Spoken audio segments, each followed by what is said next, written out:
joining us now to discuss the day and where it takes us. Alison McGovern for Labour, who voted against the deal and against the timetable. Andrew Bridgen of the ERG Brexit grouping, who voted for the deal and for the timetable.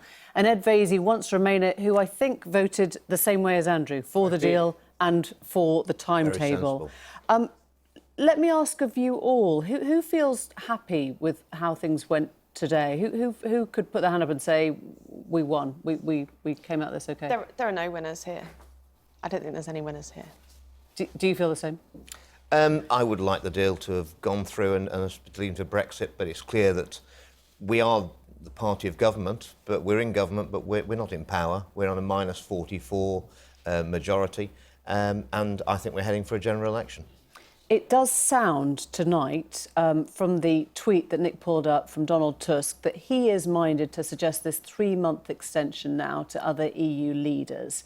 Does that make the path much clearer now for Labour to say, yes, well, we're on board for a general election? I think the path in dealing with Brexit is pretty clear because the House of Commons has been in deadlock for ages, and the only way that we get to move this on is to take a credible form of Brexit and give that to the public for a final say. In the end, we have to have a general election because we can't go on like this. Our system doesn't deal with hung parliaments very well. And as Andrew just said, the government's currently got a working majority of -44. That's not sustainable. So it's not working. No, it's not working. But when you say so in the end... We have to.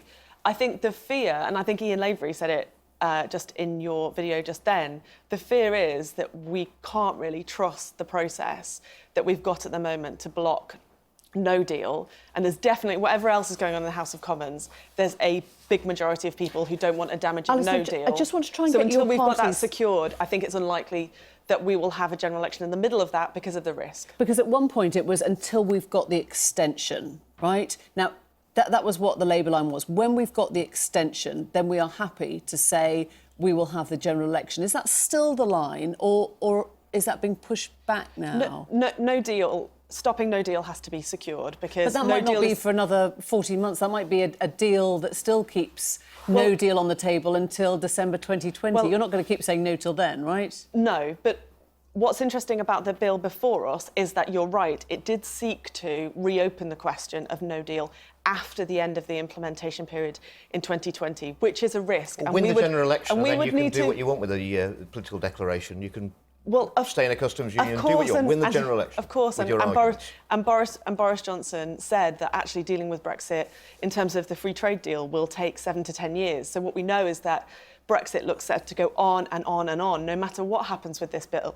The question is there a way to unlock the stasis that we've been having with Brexit by giving it back to the public for a final say, and then have a general election so that the country can move on?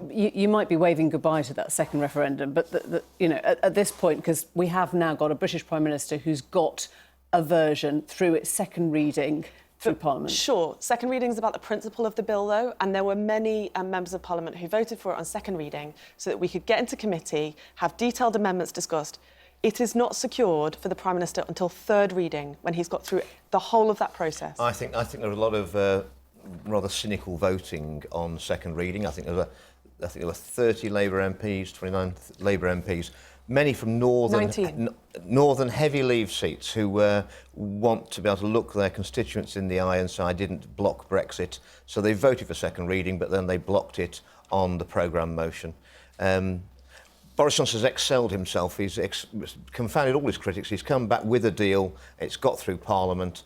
But we haven't got a majority that's going to get it through unamended. And that's no good for the European Union either.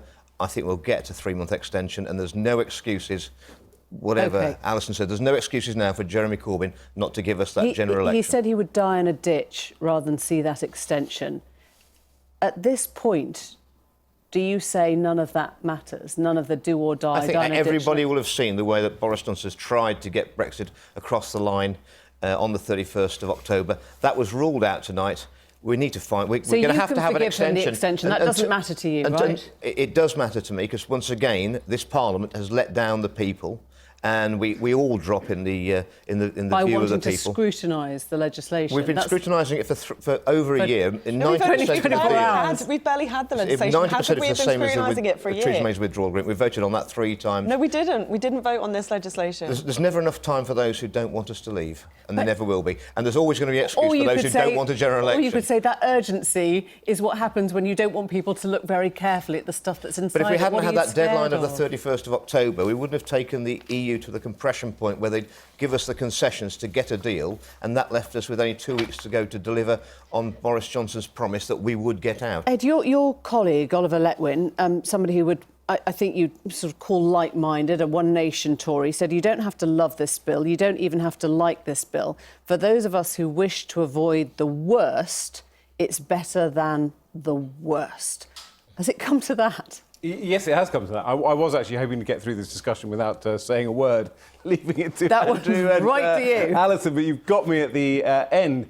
It is. I think it is better than worse. I said this recently on a few news programmes. So you're embarrassed. Brexit is you're not embarrassed with this deal. Brexit is not ideal, but I think that I always said that I supported Theresa May's deal. I always said I would support Boris Johnson bringing back a deal. I'm glad I voted for the Benn Act because I think that did produce a deal. And the reason I voted for the programme motion tonight, despite Jacob Rees-Mogg's deeply irritating tweet earlier today about how if you voted against the programme motion, you were voting against Brexit. I fully respect people who voted against the programme motion because they wanted You called it ludicrous, and yet it looks like a threat that worked. How desperate are you to get re-selected? I think the reason I think that the Prime Minister is now in a sort of in quite a good position, but precarious for an orderly Brexit, because he can, in theory, if he gets this 3-month, or rather if the 3-month extension is imposed on him, I think he is right to say the excuses not to have an election have run out.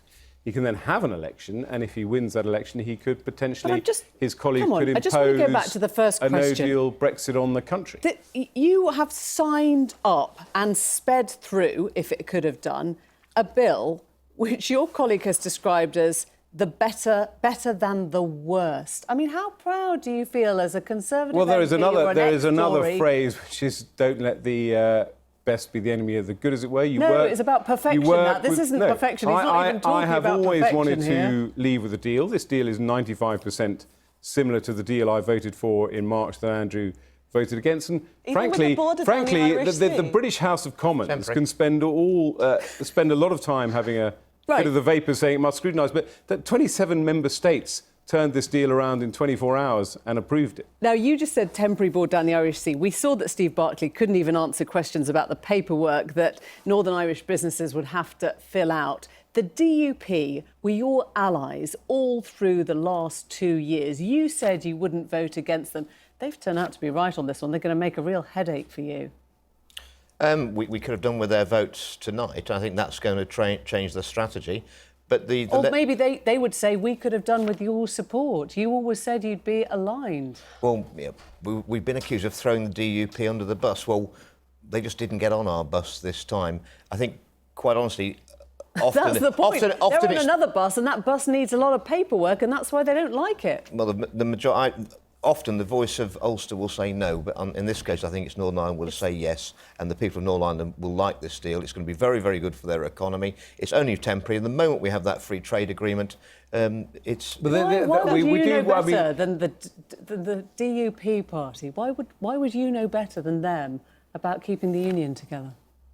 I've been lobbied by plenty of DUP supporters who actually very much like the deal, and I think business in Northern Ireland are going to find it very, very good indeed. But this is the great irony. We will actually have this weird experiment where Northern Ireland will stay in the European Union, and people like Andrew Bridgen, who have campaigned for years to get Brexit, are now saying, the Spectator magazine is now saying that businesses should move to Northern Ireland. So in some ways it'll be a very interesting experiment. It does feel surreal to me. You know, Boris Johnson kind of capitulated and basically accepted what Theresa May wouldn't accept, Exactly. which was this border down the Irish Sea solution. And you can see why, because of where the ERG, this group within the Tory party, have gone, and they've supported him over it. Yeah. But I think, Well, as Ed was indicating, Ireland, if what Northern Ireland are being offered is such a great deal, Exactly. why wouldn't you have that for Ed, you can't Great just Britain mutter as well? and say exactly. You've just signed off this deal today. It's the only your deal on party. offer. I don't want no deal, and Theresa May's deal was a better deal because it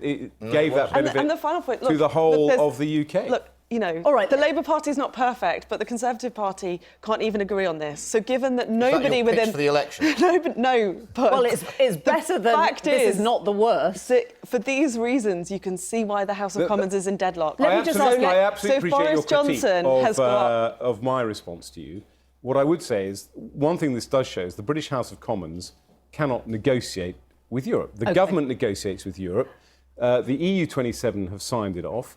I think we should sign it off and get a deal and and move if on Boris- to you And I don't think it's negotiating an an idea. FTA. Jeremy Corbyn said, work with us. Now, are you going to be the Bridgen over troubled waters? No. Can you see a compromise coming? No, because Jeremy Corbyn's offer to work with him is the spider to the fly.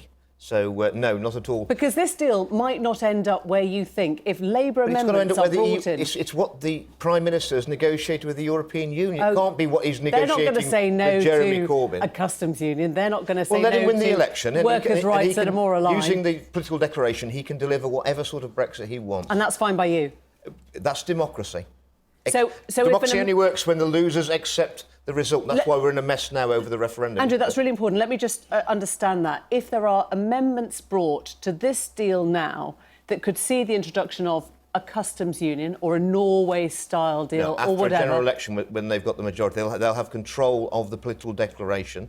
They can then take Brexit in whichever direction they want. So if they without won the winning general that election, nothing's going to change. If I may, democracy also only works when it's not a winner-take-all, but rather you listen to everybody, and including people who happen to be in a minority on one occasion.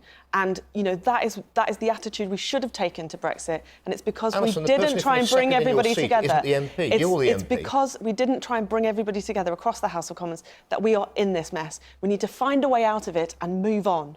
Ed? Well, I mean, I think the Tory party does risk a kind of terrible whirlwind based on what Alison just said. I do think it is a profoundly depressing thing that in the last 3.5 years the party took a very hardline view on Brexit when the result was so narrow. But I do think if we can get a deal But you through, still want to be Ed Vaizey, Conservative MP under Boris Johnson? I would like. I mean, I've been an active Conservative, I think, longer than the Prime Minister has been an active Conservative. So I slightly resent the fact that I campaigned for the You Conservatives. had to leave the party rather than he did, is that I what you're slightly saying? resent the fact that I was campaigning for the Conservatives when we were at university together and he wasn't. So it would be nice if I could have spent reselected. 35 the years Prime Minister working did for tell the Ed and Conservative his Party. colleagues, if you vote for this and pass the ability to the Labour Party to legislate and take it away from the government, you will lose the whip. Yeah, the And point he Ed's still did it. making is that actually it's the party that shifted, not him. And you're going to face the Brexit party now, presumably, in an Well, upcoming two-thirds- election, which will quote at you the die-in-the-ditch stuff that I just did. 2/3 of Brexit party supporters want the deal.